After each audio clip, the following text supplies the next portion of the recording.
Hello student, मैं अजीत कुमार लक्ष्य के ऑनलाइन क्लास में आपका स्वागत करता हूं। पिछले वीडियो में हमने देखा failure analysis and testing of material, दोनों का डिफिनेशन जाना क्या फेल्योर एनालिसिस क्या होता है।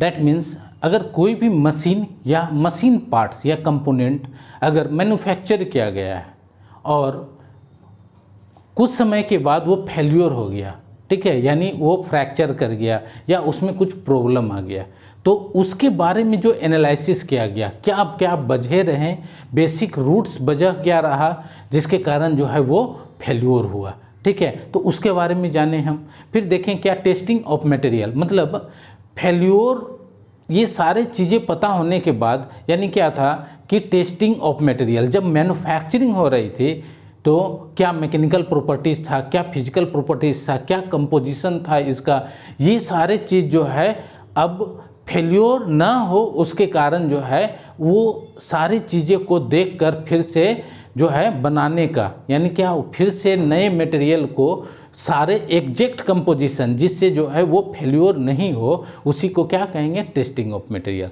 जिसमें हम लोग देखें कि कुछ फेल्योर के बारे में पढ़ें, यानी फ्रैक्चर के बारे में पढ़ें, फ्रैक्चर क्या है ये जानें, उसके बाद देखें ब्रिटल फ्रैक्चर क्या होता है, डक्टाइल फ्रैक्चर क्या होता है, इसके बारे में जानें, ठीक है। तो आइए इस टॉपिक में देखते हैं। नेक्स्ट क्या है, क्लीवेज, ठीक है। क्लीवेज क्या होता है, क्लीवेज भी क्या है, एक फेल्योर है। मतलब जितने भी मेटल्स होते हैं उसमें क्या होते हैं, लेयर बाय लेयर, मतलब परतदार परत होते हैं, जिसमें क्या होगा कि कुछ परत जो है वो बीच से उखड़ जाते हैं, अलग हो जाते हैं, ठीक है।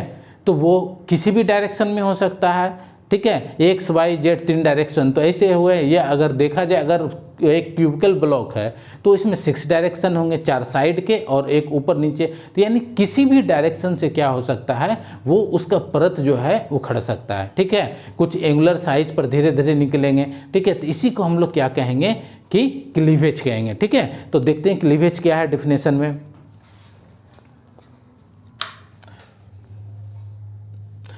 क्लीवेज क्या है, cleavage refers to flat panel along with some mineral breaks, ठीक है, some mineral break,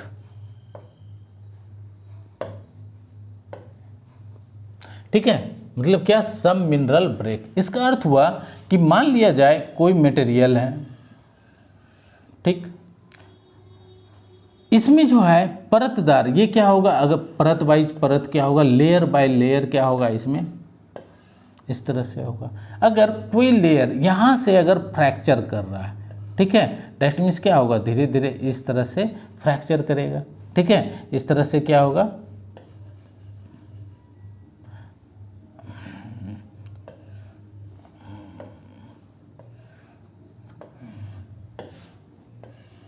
मान लिया जाए लेयर है या इस तरह से लेयर है, ठीक है।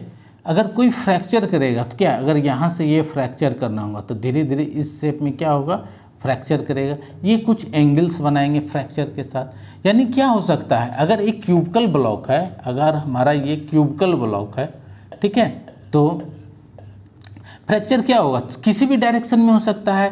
4 साइड हैं, 1 2 3 और एक आगे का साइड 4, ऊपर 5 और एक नीचे बॉटम का 6, टोटल 6 साइड। किसी भी 6 साइड्स में से क्या हो सकता है, ये फ्रैक्चर हो सकता है, ठीक है। इसी को हम लोग क्या कहते हैं, क्लीवेज, यानी क्या विथ लेयर जो होगा वो फ्रैक्चर करना क्या कहलाएगा, क्लीवेज, ठीक है। तो देखते हैं इसका definition. Cleavage is used by internal weakness, ये कैसे आता है, तो internal weakness between certain plane of item, यानी सर्टेन प्लेन या लेयर्स। ये क्या है, प्लेन्स ही हैं, क्या है, ये प्लेन्स हैं या लेयर्स हैं।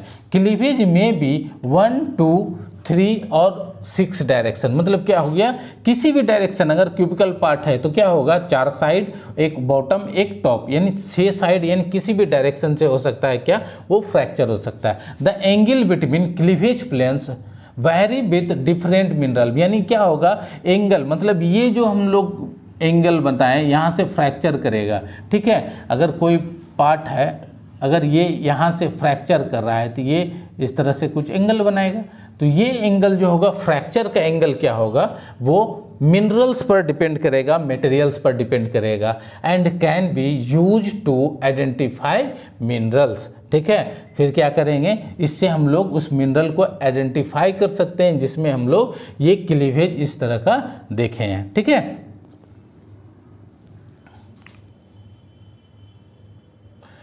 तो आप देख सकते हैं कुछ फिगर में क्या है, परतदार, देखिए क्या है, परत है, क्या है ये, क्या है यहाँ पर देखिए एक परतदार परत, यहाँ पर ये क्या है, यहाँ एक परत से परत ये निकल रहा है। ठीक है, इसमें भी देखेंगे क्या है, एक परत से परत निकल रहा है, यानी लेयर। इस तरह से क्या होगा, लेयर बाय लेयर जो है चेंज हो सकता है। देखते हैं फ्रैक्चर और क्लीवेज क्या होता है, दोनों में क्या अंतर है। ठीक है, fracture and cleavage both describe how a mineral breaks. Fracture हो या क्लीवर, दोनों क्या है, मिनरल डिस्क्राइब होने का ही तरीका है। ठीक है, both describe how a mineral breaks. Fracture refers to rough और irregular surface along which the mineral breaks randomly। ठीक है, cleavage refers to the flat plane along which some minerals break।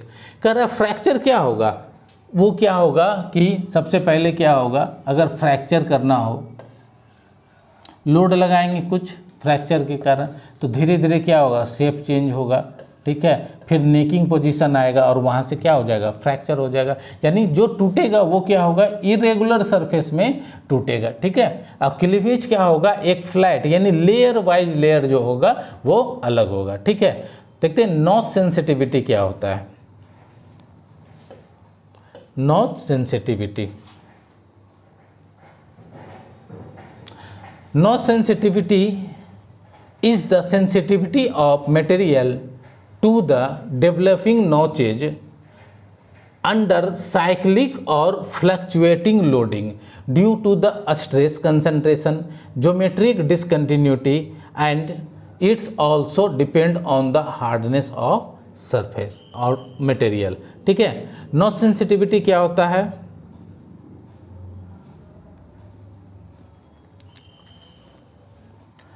मान लिया जाए कोई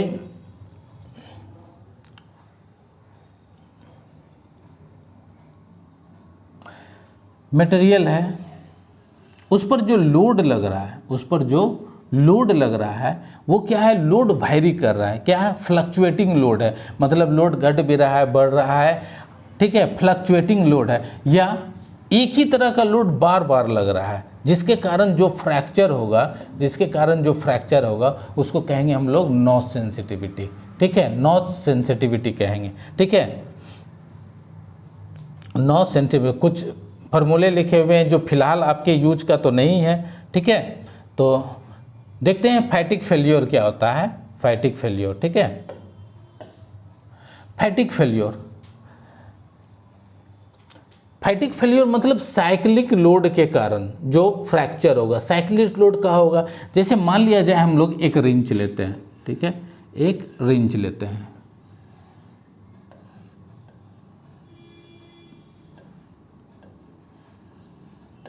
रिंच है, इससे हम लोग क्या करेंगे कि किसी नट बोल्ट को कसेंगे, तो बार बार क्या करेंगे, मूव कराएंगे, घुमाएंगे। ठीक है, बार बार क्या करेंगे, इसको घुमाएंगे। अगर after a certain times, after a certain times ये क्या होगा, यहाँ से फ्रैक्चर कर गया। ठीक है, यहाँ से क्या हो गया, फ्रैक्चर कर गया, तो क्या हुआ, बार बार साइक्लिक लोड के कारण क्या हो गया, मान लिया जो जनरेटर का कोई हैंडल है, जनरेटर जो हम लोग यूज करते हैं उसका हैंडल बार बार घुमाने से क्या होगा, बीच से वो फ्रैक्चर कर गया। यानी क्या, साइक्लिक लोड, यानी कितने आरपीएम हम लोग, मतलब जो है नंबर ऑफ साइकिल्स, एक सर्टेन नंबर ऑफ साइकिल आने के बाद क्या होगा, वो फ्रैक्चर कर जाएगा। तो यही कह रहा है कि एक साइकिल के बाद क्या होगा, ये फ्रैक्चर होके टूट जाएगा। ठीक है, तो इस तरह की जो फ्रैक्चर होंगे उसको हम लोग कहेंगे फैटिक फेल्योर। ठीक है, क्या कहेंगे, फैटिक फेल्योर। जैसे कि देखते हैं यहाँ पर एक, मान लो ये गियर है, क्या है, गियर है, एक गियर में देखेंगे तो बार बार क्या होगा, कोई गियर मूव कर रहा है, तो अगर सपोज मान लिया जाए एक गियर है, इसके इस तरह से टीथ है।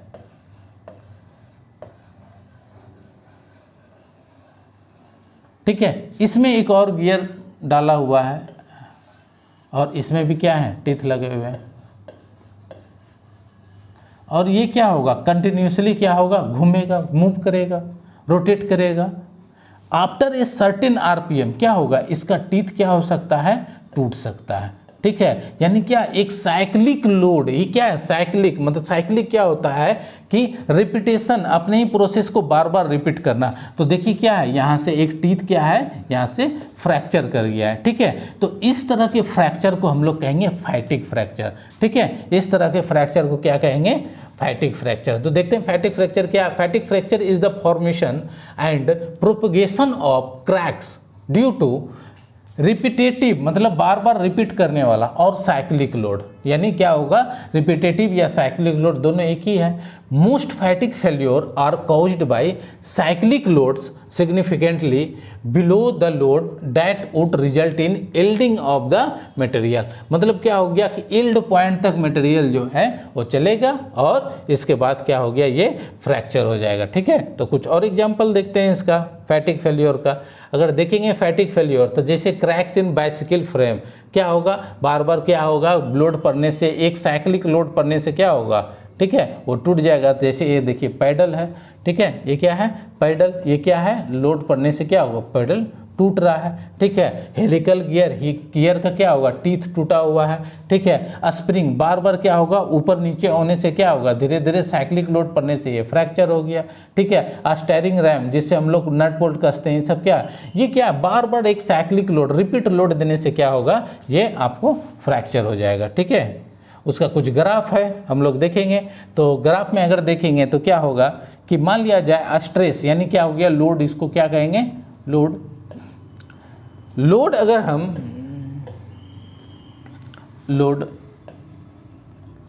हम लोड ज़्यादा दे रहे हैं तो क्या होगा, नंबर ऑफ साइकिल जो रोटेशन है, रिपीटेशन है, वो क्या करना पड़ेगा, कम रखना होगा।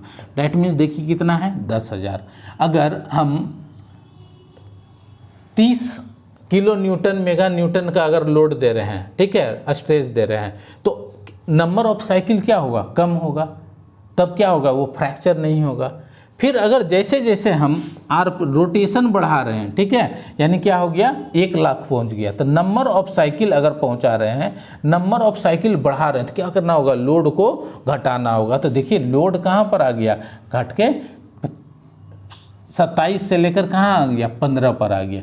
जैसे जैसे और बढ़ेंगे, यहाँ पर 10 लाख है, तो लोड कहाँ पर है, इसके अनुसार देखिए कितना है, 7.5 यानी 7.5 मेगा न्यूटन पर मीटर स्क्वायर है। ठीक है, तो इस प्रकार क्या होगा, जैसे जैसे अगर हम नंबर ऑफ साइकिल्स बढ़ाएंगे तो लोड को घटाना पड़ेगा। ठीक है, और आफ्टर ए सर्टेन टाइम्स क्या होगा, ये कांस्टेंट हो जाएगा, क्या होगा, ये कांस्टेंट हो जाएगा। तो इसी को हम लोग कहेंगे एंडोरेंस लिमिट, या इसको हम लोग फैटिग लिमिट भी बोलते हैं। ये लाइन क्या है, यहाँ पर से अगर देखेंगे,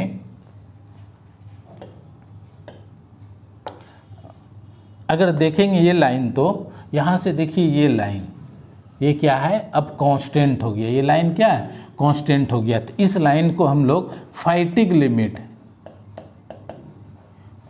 लिमिट बोलते हैं, या इंडोरेंस लिमिट, इसको क्या बोलते हैं, इंडोरेंस लिमिट। ठीक है,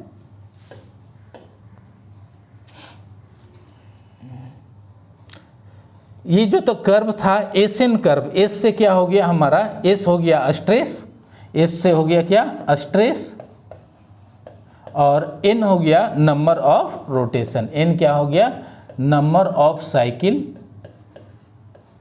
इसी को हम लोग क्या, एसएन कर्व बोलते हैं। ठीक है,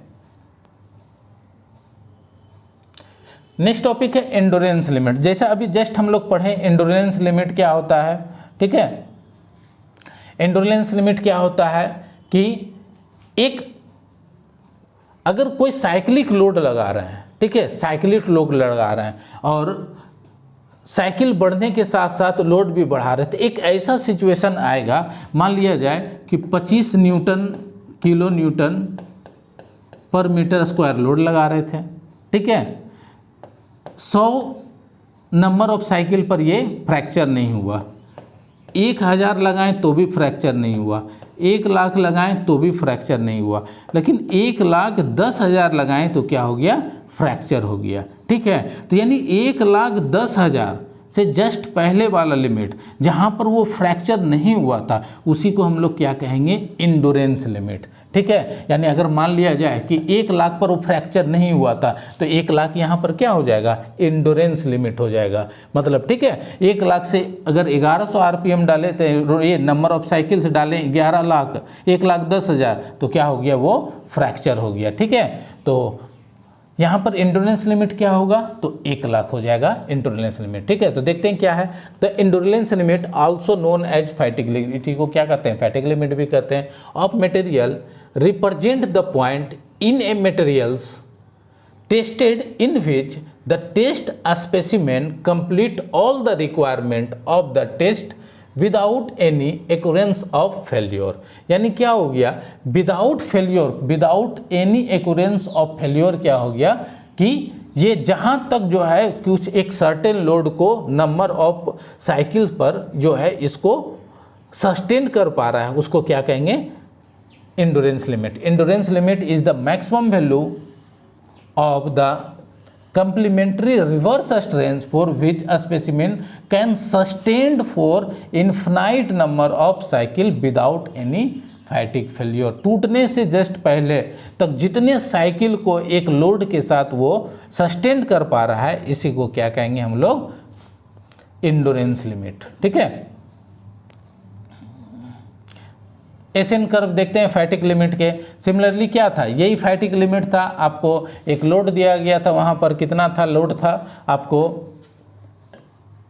27 किलो न्यूटन पर मीटर स्क्वायर का एक लोड दिया गया था, साथ में आरपीएम दिया गया था, कितना था 1000 आरपीएम, 10,000 आरपीएम, फिर 1 लाख आरपीएम था, 10 लाख आरपीएम था, फिर 1 करोड़ आरपीएम था। यहाँ से क्या था कि आपको ये कांस्टेंट आ रहा था, यही क्या होगा आपका फैटिग लिमिट, या इसी को एंड्योरेंस लिमिट भी कहते हैं। ठीक है, फैटिग का जनरल कैरेक्टरिस्टिक्स है सिमिलरली जो पिछले जो फैटिग लिमिट में बताए थे एंड्योरेंस लिमिट में वही चीज़ है सारा चीज़। ठीक है,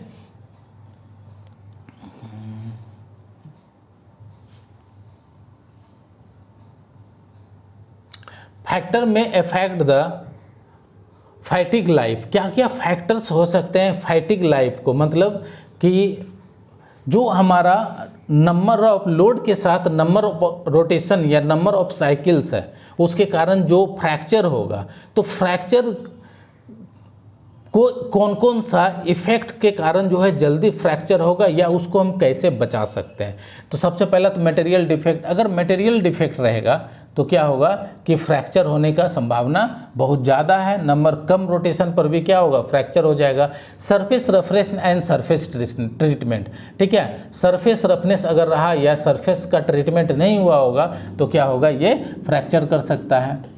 सिमिलरली क्या है, imperfection of assembly of functional, मतलब क्या होगा अगर 2 और मोर कंपोनेंट मिलाकर असेंबल करके एक पार्ट्स बनाए हैं तो अगर इम्परफेक्ट असेंबल नहीं हुआ होगा तो भी क्या हो सकता है, फ्रैक्चर हो सकता है।